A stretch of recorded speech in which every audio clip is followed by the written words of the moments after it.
even hear his response.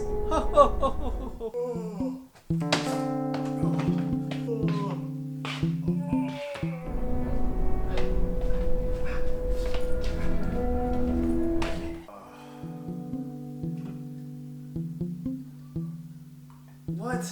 This is already empty?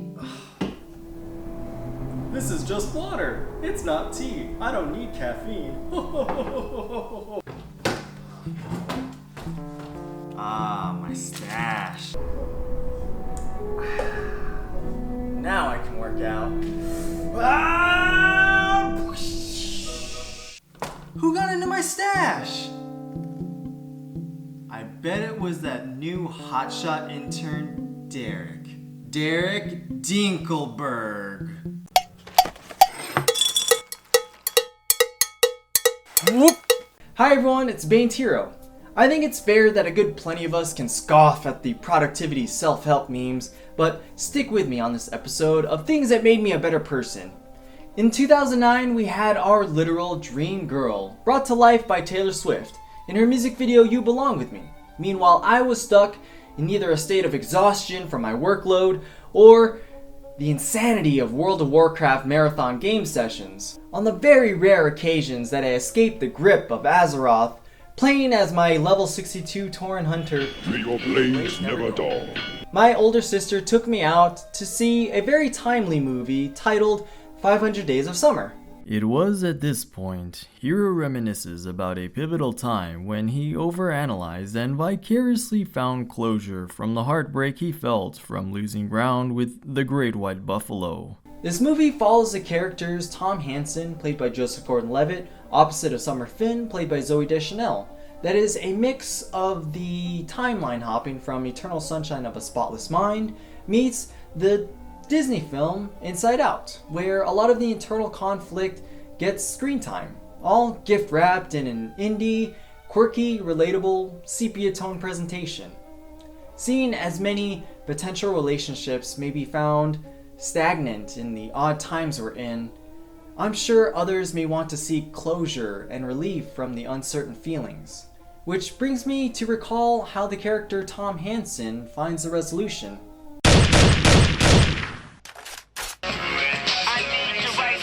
But Hero, how can we apply this to— Jackie! You must do more research! Don't be afraid to catch fish. Emotional states can never be addressed by a strict protocol of procedures, nor should there be an aversion to the very human experience of them all.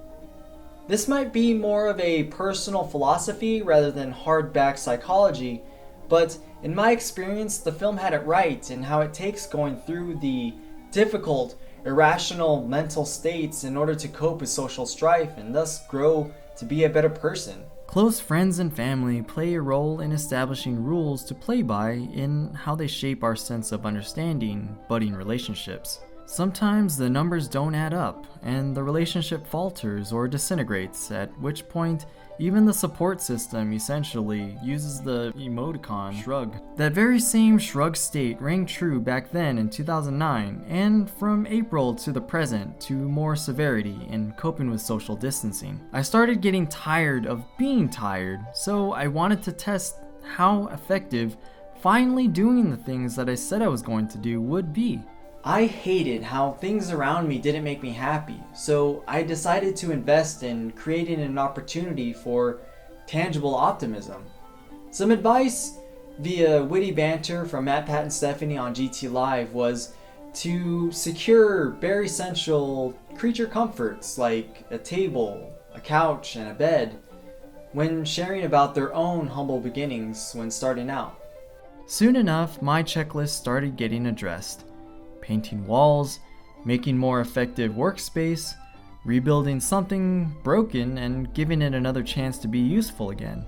I worked on sewing covers for the couches that I was gifted from a neighbor, and I built a headboard, which I never had until now.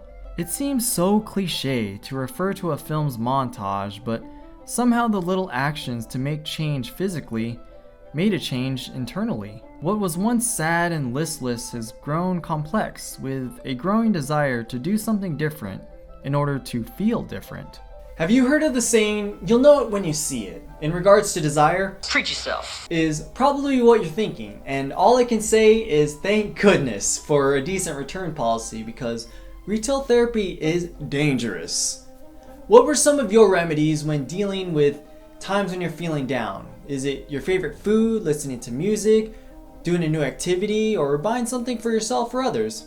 Follow me on Twitter and let me know what gets you by when you're having hard times. Even though Tom literally followed the notion of look good, feel good, my hiccup was in the budget, so a compromise was to make the suit myself. Coming soon to one of my Hold up a minute. side quests.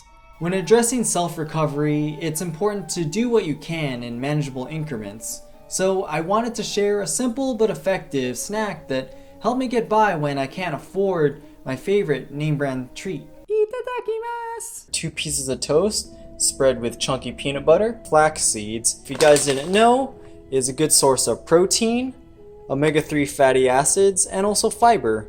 To add a little bit more nutrients to this is actually a banana. Yes, I got my banana on the clearance aisle, and it might look a little beat up, but you can judge me by the color of my peel, but on the inside, that's what counts.